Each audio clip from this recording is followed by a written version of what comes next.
So welcome to your class. So bago tayo magpatuloy sa inyong lesson, I want you to get a pen and a notebook for taking down notes. Magpakahusay! Good day, students. So this is your lesson 1, A Social Society Online. For your lesson outcomes, at the end of this lesson, you as a student will be able to first explain the role of the internet in today's society. Second one, identify the functions of social networking. And third, describe the types of social networking services. Sir, ano po ba ang ating i-discuss today? So for your lesson outline, first we have beyond conventional media, and the second one is the social networking scene in the Philippines. And as we go along to our lesson, mas maiintindihan nyo pa lahat ng yan. Let's start. So kung kilala nyo yan, siya si Dorothy. Siya yung character sa movie na The Wizard of Oz. In The Wizard of Oz, Dorothy entered a whole new world in Oz. In that world, she made friends with characters she never imagined to exist. Do you know that like Dorothy, you and everyone else living in this generation can get to do things and meet new friends in your own unique Oz? Paano po, sir? It is simple. It is possible through the use of internet. So our ancestors could have not imagined that this revolution in communication, called the internet, would change the way we do things and interact in so many ways. Para mas mapalalim pa ang ating kaalaman, pumunta na tayo sa ating unang lesson. Ang unang topic natin is Beyond Conventional Media. And under this is the Information Resource and Communication Networks. To start, for the information resource, sabi dito, like a vast sea of knowledge, the internet has become a choice source of information throughout the world, eclipsing newspapers and television in more ways than one. So anong ibig sabihin nun, sir? Ang ibig sabihin nun ay ang internet daw ay ang mas pinipili na pagkunan ng impormasyon sa buong mundo at natatakluban na nito ang paggamit natin ng dyaryo at telebisyon. Studies show that people are now more inclined to read the news and watch videos online. Dahil nga ang internet is online, ang mga tao, mas inclined sila or mas gusto nila na magbasa at ng balita at manood online. Since 2008, a number of newspapers had already filed for bankruptcy due to losses in sales revenue. So yan, may bankruptcy nang naganap sa mga newspapers company. News magazines also felt the crunch. Newsweek stopped printing in December 21, 2012, issues in favor of digital editions, although it resumed printed editions on March 7, 2014, but under new management. So the trends reflect how very easy it is to access and share information through the internet. So ang binibigay ng internet sa mga tao sa buong mundo ay yung conveniency na makakuha ng informasyon. So, pumunta naman tayo sa communication networks. So, probably the biggest effect that the internet brought to mankind is that it has made the world more accessible. So, bakit kaya? Decades ago, you'd have to wait for days, even weeks, to be able to get mail from someone living across the world. But today, you can instantly, because of the messaging tools available over the internet. Access to the web has made communication faster, easier, and cheaper. The most popular tools in internet communication are email, chatting, voice, and video calls. Those are all part of social networking services or yung pwede nating tawagin na SNS, which allow communication, collaboration, and sharing of content within networks of contacts otherwise known as friends. So lahat ng ginagamit natin for email, for chatting, voice and video calls, even itong ginagamit nating Zoom, lahat ng yan ay part ng tinatawag nating social networking services or SNS. Basta yan ay mag-allow ng communication, collaboration, and sharing of content, we can categorize it as an example of SNS platform. Such services are offered through various communication technologies that provide online access, such as desktop computers, tablets, smartphones, and smart wearable devices. So automatically, matik na pag ikaw ay nag-access sa internet, you have to have computers, tablets, smartphones, and other smart wearable devices. At ito na nga ang ilan sa mga example ng social networking sites. Ang mas pamilyar talaga tayo, which is the Facebook, LinkedIn. Yan. Karamihan din sa atin ay may Twitter, may YouTube. Yung iba may WhatsApp, tas Google, may Instagram, Snapchat, Pinterest, and Tumblr. Those are examples of social networking sites, or pwede nating tawagin na SNS. So, communication networks pa din tayo. So, the migration of online service providers toward social networking has resulted in the creation of specific types of social networking services. These have been divided by social network researchers into two main categories, and we have profile-centric and content-centric. So, ano po sir ang pinagkaiba ng dalawa? Sa profile-centric, social networks give focus to the profiles of the members. Examples of this are Facebook and Google. If you have a profile and if you have your informations there, papatak yon sa profile-centric or profile-centered. Pagka naman sir, ano po naman sir pagka content-centric? Social networks are organized around collections of user-generated or second-hand content that visitors can access and read. Such material may be found in sites like Tumblr and Instagram. So ang ibig sabihin lang yan from its root word, content, basta yan ay nakapokus sa content, yan ay mai-fall natin as content-centric. Okay, bukod dun sa dalawa, we have other types of social networking services. So the following are types of social networking services based on what's currently available over the internet. Note that functions and various service elements may be combined to suit the purposes of SNS providers.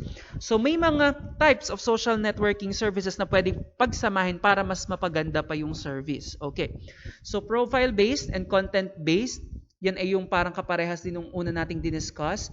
We have white label, multi-user virtual environments, microblogging, presence updates, social search, and mobile. At mas papalalimin pa natin yan. Okay, so let us now go to our first type of SNS. This is the profile-based. It gives emphasis on the user profile and allows posting of messages as comments and personal notes that are accessed manually using email notifications.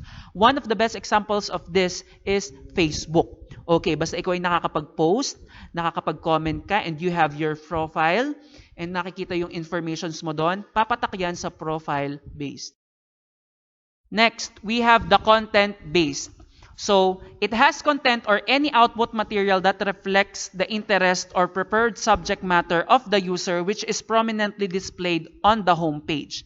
This may take the form of text, video, or picture. Tumblr provides such a service. So, basta iyan ay may form of text, video, or picture, like Tumblr. And the other example of this content-based is Instagram. At basta yan ay nagre-reflex ng interest or isang preferred na subject matter nung nag-post, siya ay matatawag nating content-based SNS. So, okay pa ba kayo? So, now, let us now go to our third one, the white label. So, sir, ano tong white label na ito? So, it uses SNS hosting that allows members to have more control over their social networking needs. It offers advanced tools for the building of mini social networking sites and the community of followers managed and administered by the members themselves. This category is based on the construction of user-generated SNS and the aggregation of the followers. WordPress provides such as an advanced hosting service. Another example is people aggregator of broadbandmechanics.com. So, ibig sabihin lang nitong white label is that maraming SNS tapos pinagsama siya sa isang SNS. So, that is an example of that is the WordPress. So malinaw naman ano. So pumunta naman tayo sa sunod, the multi-user virtual environments. So ano kaya ito? So these are services that add another dimension to the usual interface of SNS that uses simple text, pictures, and videos. In this type, users interact with one another using avatars or virtual representations of people in an environment that emulates the real world. Okay, so ito daw ay parang other dimension of SNS wherein meron ditong simple text, may pictures, and may videos. And ikaw, na user ng SNS na ito, ikaw ay mayroong avatar. Hindi nakikita yung totoong ikaw. Avatar lang yung gamit mo. So the avatars serve to extend the profile beyond simple descriptions, allowing customization of avatar body types, facial features, and clothing. So, ito daw, papatak sa multi-user virtual environments pagka yung avatar mo, napapaltan mo ng body type, napapaltan mo ng facial features, at nakakapagpalit ka ng damit. So, instant messaging takes the form of conversations, nakakapag-message din dito, within the context of a team-based world. World of Warcraft, ito yung game, is on such service that it also functions as a multiplayer game. So, mas pumapatak dito sa multi-user virtual environments yung mga mobile game. Example pa, bukod sa World of Warcraft, meron tayong ano dyan, Mobile Legends, PUBG, Call of Duty, at marami pang iba. So another one is the microblogging. Specific to mobile services, it provides a way to send short message posts and link them to longer ones posted in other SNS platforms like Blogger and WordPress. The most popular of this type of service is Twitter, which is a tremendous help to followers who wish to be kept updated on someone's post or status.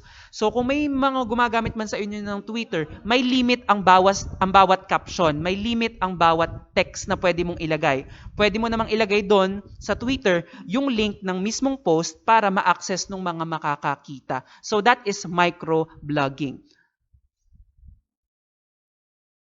So I hope you're doing well. So pumunta tayo sa sunod na type of SNS. This is the present updates SNS. So basically a complement to content-based SNS and is used to announce that someone has an update on a website or blog. Such sites combine profiles and blog post teasers. An example is My Blog Log, which is owned by Yahoo, and Care2 is another one which caters to environmental bloggers. Technorati is one popular service that uses weblog tracking software to update users. So, dito sa presence updates, ang nangyayari lang dito ay dito may nag-a-announce na someone has an update on a website or a blog. Okay. So, basta may updates, yon ay presence updates. Pumunta naman tayo sa social search SNS. So the popularity of SNS sites has prompted services that search through public profiles of SNS sites. This allows people to browse through a list of people on social networks.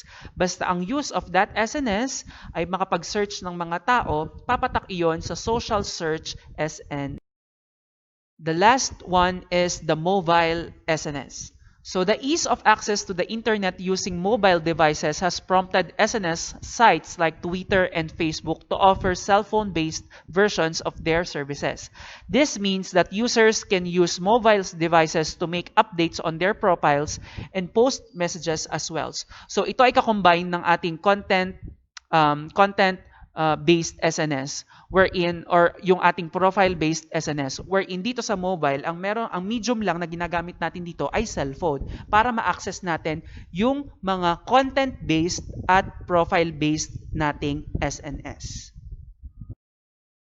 Okay, so lahat ng napag-usapan natin noong una are all about beyond conventional media. And now, let us now move to the second one, which is the social networking scene in the Philippines. Ano ba yung nangyayari sa Pilipinas with regards to the use of social networking?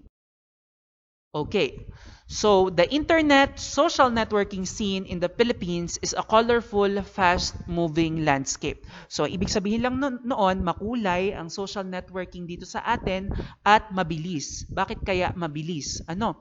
So, according to Internet Live Stats, like March 2016, there were 44 million, or ipagpalagay na daw na 43.5% of the population of the Philippines are Internet users, which is a significant increase from 39 million users in the year 2014.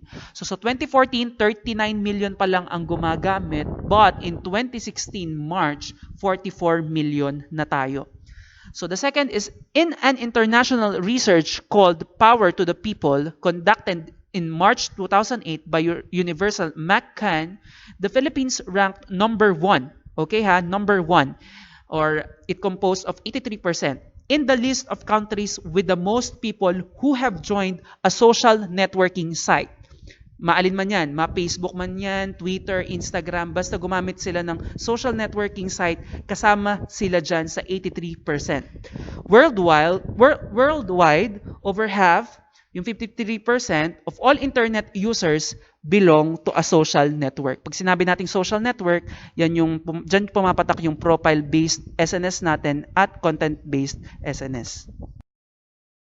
So yon. So ito, kaunting trivia. Did you know Facebook, being a hit all over the world, continues to be the most popular social networking site in the Philippines? In fact, at the start of the year 2013, Facebook reached almost 30 million users in the Philippines. So dito sa atin, sa Pilipinas, 30 million na tayong gumagamit ng Facebook.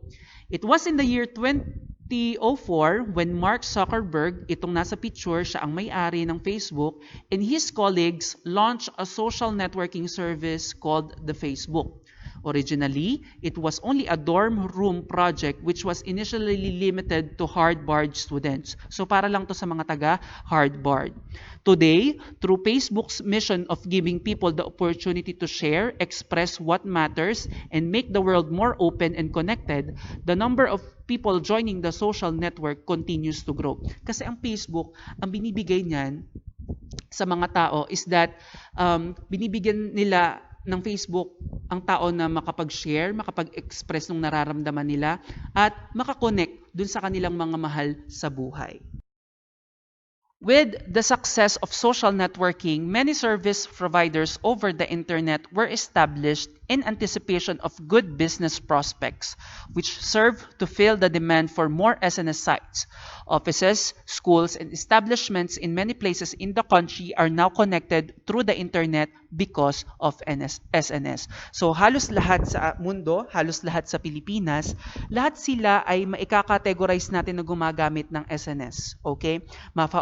Office man yan, mapa-school man yan, at lahat ng establishments dito sa Pilipinas, lahat sila gumagamit ng SNS. Konti na lang kasi yung mga masasabi natin na wala talagang ginagamit na SNS. So ngayon, matututo tayo paano ba pumili ng isang SNS platform. How to choosing an SNS platform. There are now plenty of social networking service sites that cater to specific needs and niche markets. In the Philippines, the top 3 according to Alexa. So si Alexa is a web information and the ranking company.